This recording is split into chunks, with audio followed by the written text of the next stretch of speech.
Welcome to the Executive Connect podcast, a show for the new generation of leaders. Join Melissa Arskog as she speaks to a wide variety of guests that bring new insights into leadership, prosperity, and personal growth. While no one has all the answers, by building a community of open-minded and engaged leaders, we hope to give you the tools you need to help you find your own path to success.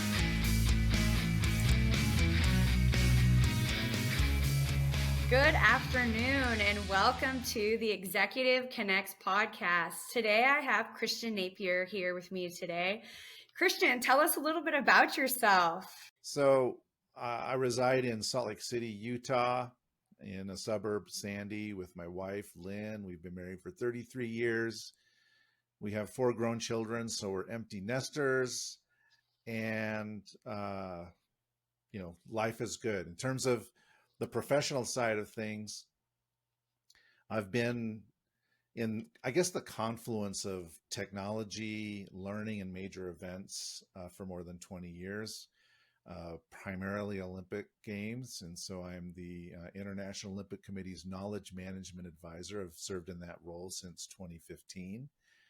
And in that role, I've had a great opportunity to focus on storytelling as a way of sharing knowledge, and have had the great honor to interview more than 1,200 people who've organized the Games on behalf of the International Olympic Committee, and it's really ignited in me and a passion this passion for storytelling to build community and connection and understanding. So the passion came from actually working with the U.S. Olympic athletes? Not athletes, it's the people behind the scenes. And so, the stories of the athletes are fantastic, and that's what garners a lot of attention. But nobody has the story of the head of transportation or security or accommodation or technology. And so, capturing those stories and understanding the challenges that they faced it's been awesome. And, capturing that in a way through video, through conversation, so that future host cities can learn from the experiences of the past host cities by consuming these stories, whether reading them or watching them on video, seeing what their predecessors did to overcome challenges. It's been really, really cool. I've thoroughly enjoyed it. That's great. So why do you think that stories are so powerful these days? Stories have the ability to change people's minds. It happened to me. I remember in this event space working in Doha in the Middle East in 2006. At first, my wife was really reticent. I didn't really want to go. I mean, at that time, that the whole Iraq thing was going on, and if you listened to the news reports, I mean, it seemed like a dangerous place to go. Go to the Middle East. The Asian Games were being held in Doha, Qatar, in 2006, and I was asked to do some consulting there, and so I went. Not ashamed to say, primarily for the money. It was good money to go over there. But what happened was, here I am, an American in this country, and I meet this woman who was a refugee from Baghdad. When the invasion happened, she fled with her children and settled in Doha. She was working for the organizing committee, and one evening she invited me and some of our coworkers over to her home for dinner. And she cooked this amazing meal. We're sitting around this table and we're eating this food, and she starts telling stories about growing up in Baghdad and her family and this little garden they had, and they had pomegranates and they were her favorite fruit. And as she's telling me these stories, all the stuff that I considered differences, that just melted away, because we were from like different hemispheres and different religions and spoke different languages, and cultures are very different and on the opposite sides of an armed conflict. But at that moment, I realized, what, we have a lot more in common than we actually have differences. And her story just melted me. And since then, I've been really intrigued by the power of story to change people's mind. It's interesting.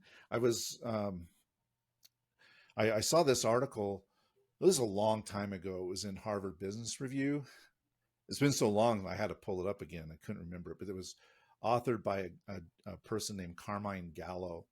And what he did is he analyzed the top 500 TED Talks in terms of viewers to see what's the content of these talks.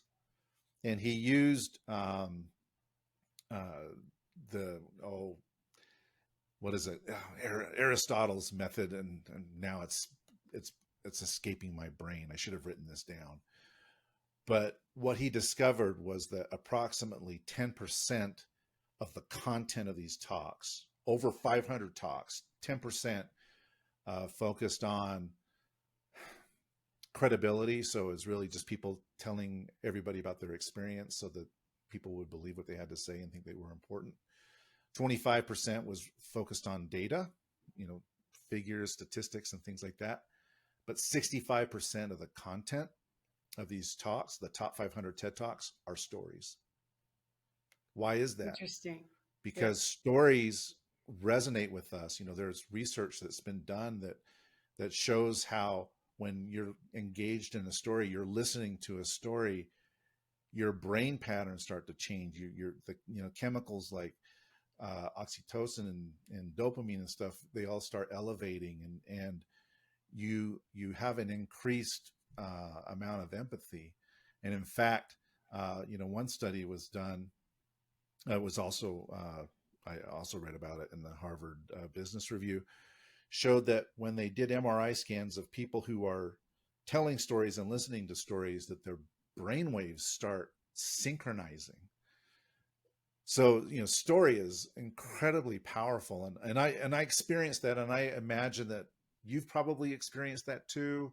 Other people that have experienced that. When you listen or you tell an engaging story, you can feel this connection that you have with other people. Yes. Whatever you're saying is resonating with them, and vice versa. Whatever they're saying is resonating with you, and you all come away more edified.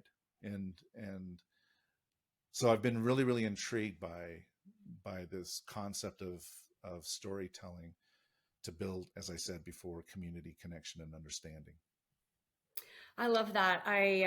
What you mentioned, how you were around a table and you guys, your differences melted, woman, man, different countries, different races. I love storytelling because it's a way to bring people closer together and commonalities, connections.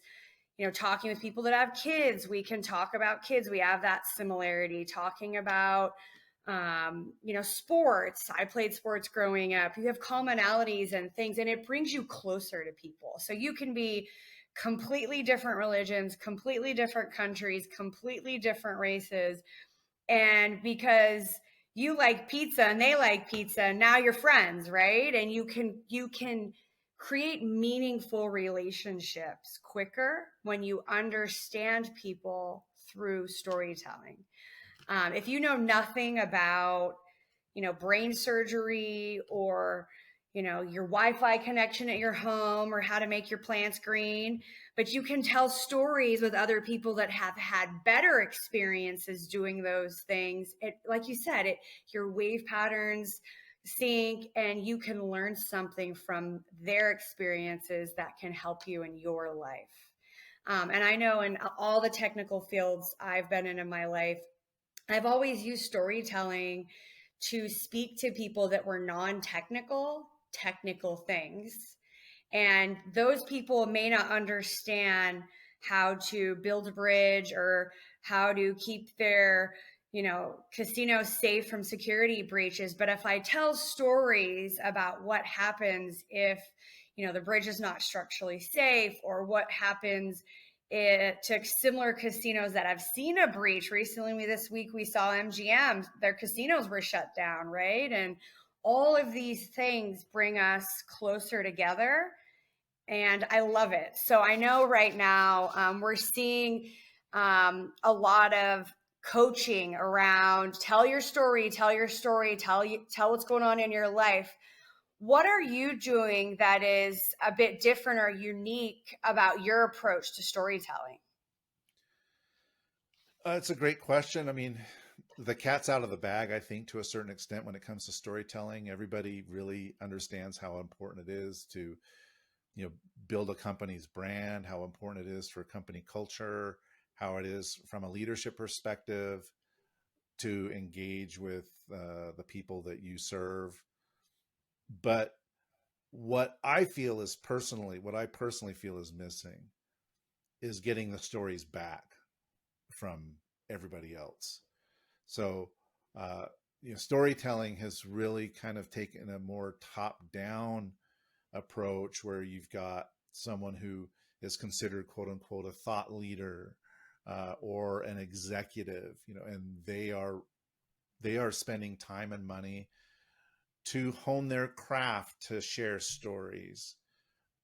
But I I have found through my own experience with the International Olympic Committee that there are fascinating stories, not just intellectually interesting, but really helpful stories that come from the bottom up.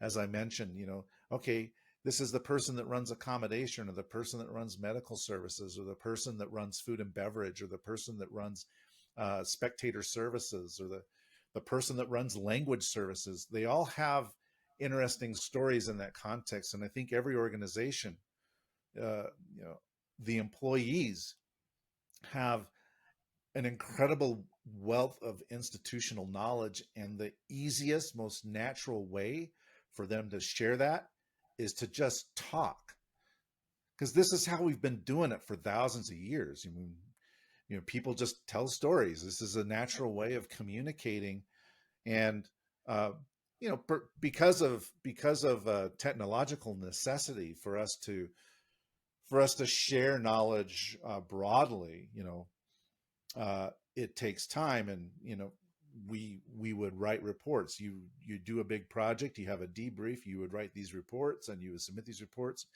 and it takes a long time. I discovered working with the International Olympic Committee that uh, sitting down with someone and having a conversation for an hour, they could share the same volume of content than they would if they spent 30 hours writing. And so my approach, or the approach that our company Raconto is taking, is finding ways to scalably harvest this contextual knowledge from the people who are in the back of house, just cooking in the kitchen, doing their thing. It's just the probably line to middle managers, do interview some executives, but giving them a simple way to share knowledge, and then to make that knowledge available throughout an organization. So that's kind of where our secret sauce lies. I love it. You make me think, a lot of times people jump into careers because something's happened in their life. Like maybe a family member was diagnosed with something and they were trying to find solutions on how to heal whatever their ailment was. And they all of a sudden go into the medical field. I've seen a lot of people, because of stories or situations, have literally pivoted their lives because of stories they've heard, or trying to nonprofits that were started because of something. So there is a lot to be said about that. And it's a total different way of thinking. So what are some of the impacts you have seen as a result from this type of work for the people that you're interviewing? Well, when it comes to impacts, uh, I mentioned this phrase and I use it all the time, that stories have the power to build community connection and understanding. It sounds like marketing speak, but I really believe this, right? So I've seen that in organizations that I've worked with, and some interesting things that have come out of this is, if you set the table properly What I mean by that is you ask people questions that they want to answer, so they feel interested, where they feel like they can add some value, and you make it comfortable for them to answer. So, providing questions ahead of time and asking questions, uh, you know, using specific language that doesn't make people feel defensive, but gives them license to open up. You know, when you do that, all kinds of interesting things happen. So uh, I'll take an association for an example. So we did some work with an association, and associations, as you know, uh, they are very driven to retain their existing members and to recruit new ones. Right. So member engagement is really important for associations, and many people, including myself, belong to associations because of the learning opportunities that it provides, being able to have conversations with peers, etc. So an association that we were working with had a conference, and at the conference they thought, oh, well, this would be fun. We can use Raconto to create QR codes, and we can have those QR codes around the venue, and people can scan those, and they can record little videos and send them to us to share their experience. And as it turns out, not very many people did that.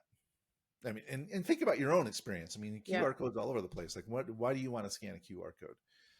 So we had a conversation with the association afterwards. So, well, we didn't get a lot of uptake on that. And fundamentally, I think it's because we didn't ask a question that was interesting. So the next one, which was a very small conference, we decided to ask a different question. And that question was, what 3 pieces of advice would you give to someone who is aspiring to enter this profession that you are in now? 48% of the attendees recorded videos and submitted them because they're like, you know what? I consider myself fairly knowledgeable in this field. I got something to say about that. And the hilarious thing about that was the number one answer that was given was, you should join this association. Wow. So the association ended up getting a ton of testimonials without asking for testimonials, because they just asked questions that people wanted to answer. I got an opinion on that. And so, that's just a simple anecdote, but it underscores the power of getting other people to share stories with you without asking them, hey, fill out this survey or go to Google and leave a review, because people will do that, and it's important, and you need to do that. But if you can think about how you're asking questions and giving them an easy way to do that, oh, I just scan this code and I just talk in my phone and I hit a button and sends it to you, and then that's it. Easy. And so that's a small example of impact. Larger examples of impact are, one client that we worked with, we asked them this question. This was not in a conference. It was not an association. It was a private enterprise. We asked, I think, about 75 people. We conducted these virtual interviews with about 75 people, and their number one advice, or the number one thing that they mentioned was absolutely important, was to hire experienced people. And this is very interesting because the organization was not doing that, right? To save money on salary, they were like, well, we're going to hire more junior people. But what happened was that the more junior people were making a lot of mistakes, which ended up costing the organization even more money. So to have that come from a middle to senior layer saying, the most important thing I would recommend is to hire experienced people, I think it was quite illuminating. So anyway, those are just a couple of examples. I hope that answers your question. Yeah. It's funny because when I had my son, I wasn't a mom before, right? And the minute that I had a child, I became part of this like secret group of women that were moms, and they would all tell me their stories about don't do this and don't do that and make sure you get this and make sure you get that.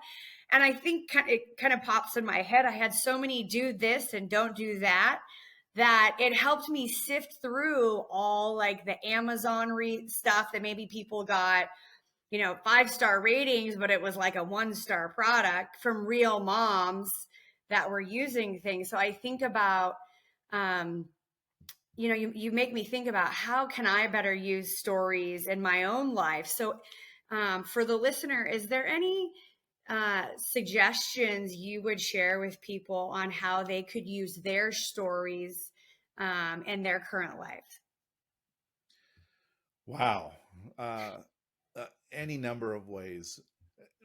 Fundamentally, as you've already mentioned, if you want to establish a connection with a person, share a story with them.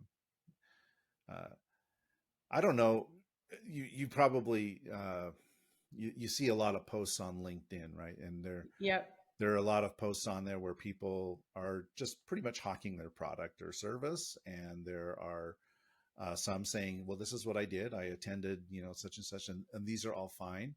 And um, but the stories that get a lot of engagement are stories where people or posts, excuse me, where people share stories and they allow themselves to be perhaps a little bit vulnerable, and then you can like, hey, this is a real person.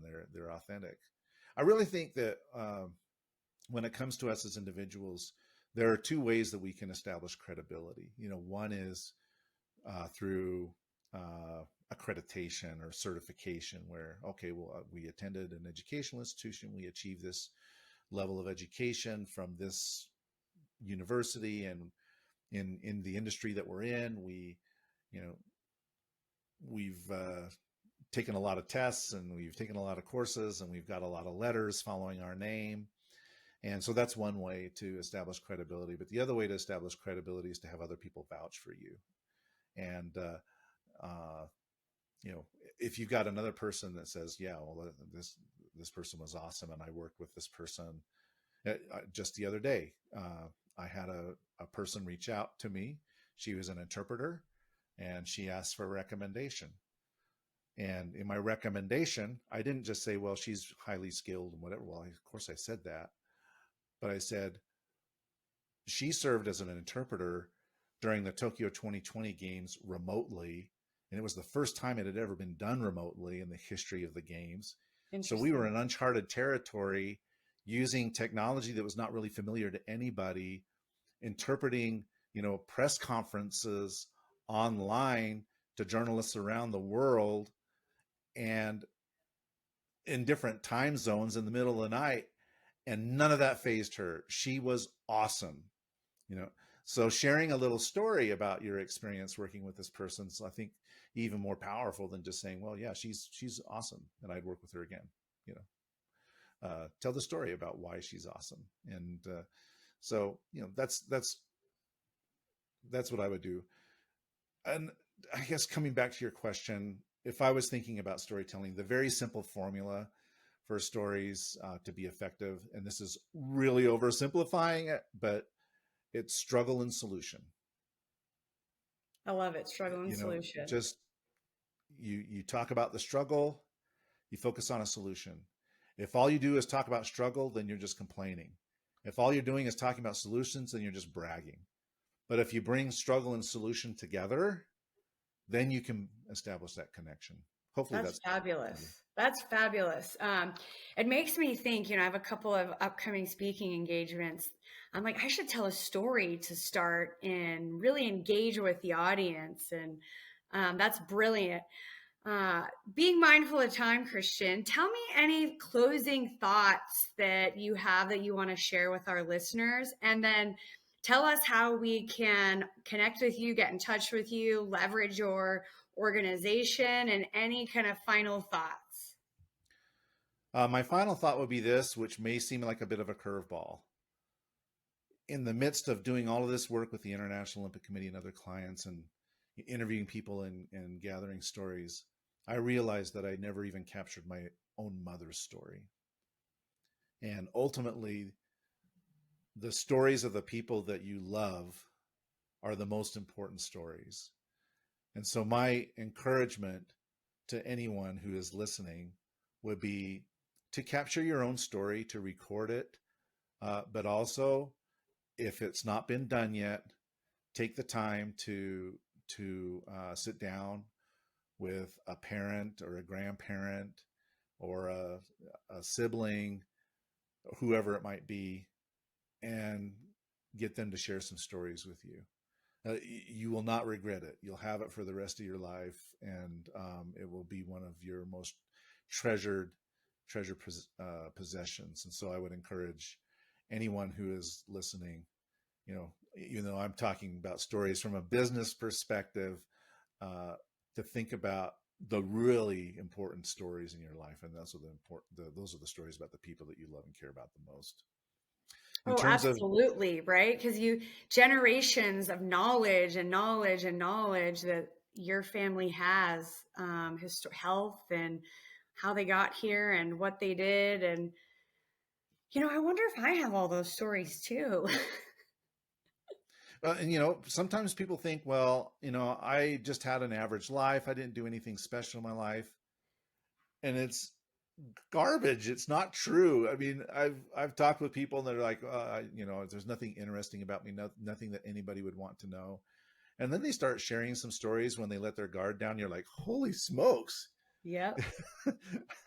I had no idea, so just don't delay. Just start it. Just start recording a story, record it in a journal, record it on a laptop. Just talk. I mean, that's the fastest way to do it, is just start talking. Right. And people think, oh, well, shoot, if I record myself, I don't like the sound of my voice, or I don't like the way that I look on camera. And the fact of the matter is, everybody else on the planet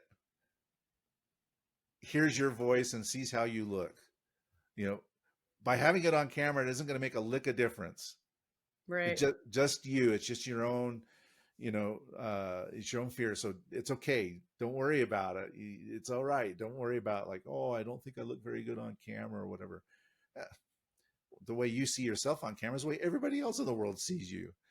So, don't stress too much about that. Anyway. I love it. Now, how do we get in touch with you? Where should we connect with you, Christian? Just look me up on LinkedIn. Just look for Christian Napier on LinkedIn and check me out there. And you can always visit our website, raconto.io, rakonto.io.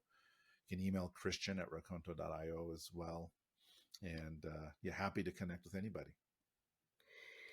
Thank you so much for being here today, for sharing your story, sharing a little bit about your company, and challenging all of us to tell our story. Thank you again. Have a great day. Thank you, Melissa. I really appreciate the opportunity. Great to see you. You've been listening to the Executive Connect podcast. If you have questions or ideas on how to bring leadership to the next level, email us at executiveconnectpodcast@gmail.com. And don't forget to subscribe so you can catch every new episode. Until next time.